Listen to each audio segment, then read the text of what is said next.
What if we could rebuild our entire picture of physics, not from some clever new idea, but from pure logical necessity? Today, we're taking a deep dive into the unified substrate theory. It's a framework that claims to do exactly that by starting with a radical rule: no unexplained ingredients allowed. So, here's how we're going to break this all down. First, we'll look at the big problem that physics has right now. Then, we'll introduce the super strict rulebook the theory uses. After that, we'll reveal the single equation that pops out of those rules, explore the universe's hidden beat, and then we'll get to the absolutely mind-blowing mountain of evidence that backs it all up before we get to one last beautiful idea that ties it all together. You know, for all its power, modern physics has a kind of, a secret. Its entire foundation is built on ideas that we're just supposed to accept without question. They're called primitives. I mean, think about it. What is space-time or matter? The standard model is great at telling us how they work, right? How space bends or how particles behave, but it can't tell you what they fundamentally are. They're just treated as givens, starting points, with no explanation. It's like we've been handed a script for a play. We've got the stage, which is space-time, the actors, which are matter, their personalities, which are fields, and the clock on the wall, which is time. But no one can tell us where any of it came from. The unified substrate theory, or UST, looks at this and says, nope, not good enough. A real theory can't have any magical starting points. Everything, every single piece, has to be derived. So how in the world do you build a theory without making any assumptions? It sounds kind of impossible, right? Well, you start with an incredibly strict set of rules. For UST, that rulebook has a name: the scope protocol. Now, scope isn't the theory of the universe itself. Think of it more like the constitution for a physical theory. It's a filter. It lays down the law and says, if your idea relies on some unexplained just because ingredient, it's out. No matter how cool it sounds, no exception. And this rulebook forces you down a very specific logical path. It's like a chain you can't break. Step 1, only measurable relationships are real. If you can't measure a difference between two things, then physically, there is no difference. Step 2, because of that, you can't have any fundamental stuff. You can't just say matter exists. Its existence has to be defined by its relationships to other things. So primitives are banned. And that leads to the really big one, step 3. Everything we see, space, time, all of it, has to emerge from this foundation of pure relationships. This quote just nails the whole idea. UST isn't a theory that someone constructed by picking and choosing cool ideas. It's the opposite. The scope protocol puts physics in a straitjacket of logic, and the theory is the only thing that can fit inside. Its pieces aren't chosen. They're forced. They're logically unavoidable. Okay, so you follow this incredibly strict path of pure logic. No assumptions allowed. Where do you end up? You might think you'd get some horribly complex mess, but what you actually get is a single, elegant, and unbelievably powerful equation. And this is it. This is the master constraint. For the physicists out there, you'll see it's a form of the Hamilton-Jacobi relation, but in this theory, it's not just another useful equation. It is the source code. It's the bedrock. It's the logical destination you arrive at when you follow the rules of scope all the way to the end. And this is where the unification really happens. It is absolutely wild.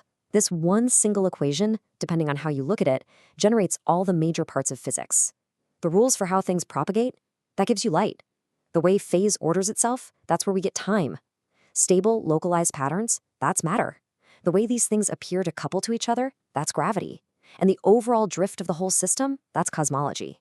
They aren't 5 different theories. They're just 5 different faces of this one underlying reality. Now, this substrate that the equation describes, it's not some static, boring background. It's alive. It has a pulse, a fundamental rhythm. They call these the beta modes, and this is where the theory moves from pure logic to something we can actually go out and test in the real world. Okay, listen close, because this is a really crucial point. The theory makes a very specific, very bold claim. It says there is only one truly fundamental, stable frequency to the universe, a single ground note. And that note is beta equals 4. Now, you might see other numbers in the data, like 9 or 16, but the theory says those aren't other fundamental notes. They're more like overtones or echoes. They're harmonics that show up in certain measurements, but they all trace back to that single, unique, driving frequency of beta equals 4. And this quote from the research makes that crystal clear.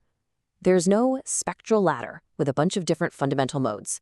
The theory demands a single, dominant one at beta equals 4. That is an incredibly sharp, incredibly risky, and best of all, a falsifiable prediction. It's basically daring us. Go look. If you don't find this one specific mode, the whole thing is wrong.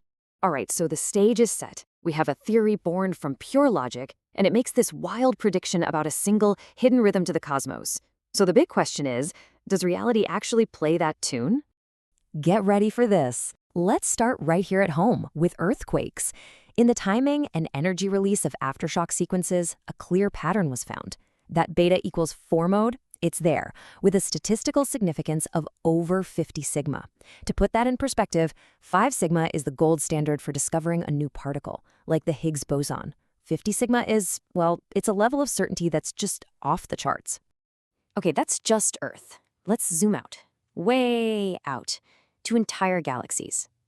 You know how stars at the edge of galaxies spin way too fast, and we had to invent dark matter to explain it? Well, UST predicts its universal rhythm should be imprinted on that motion.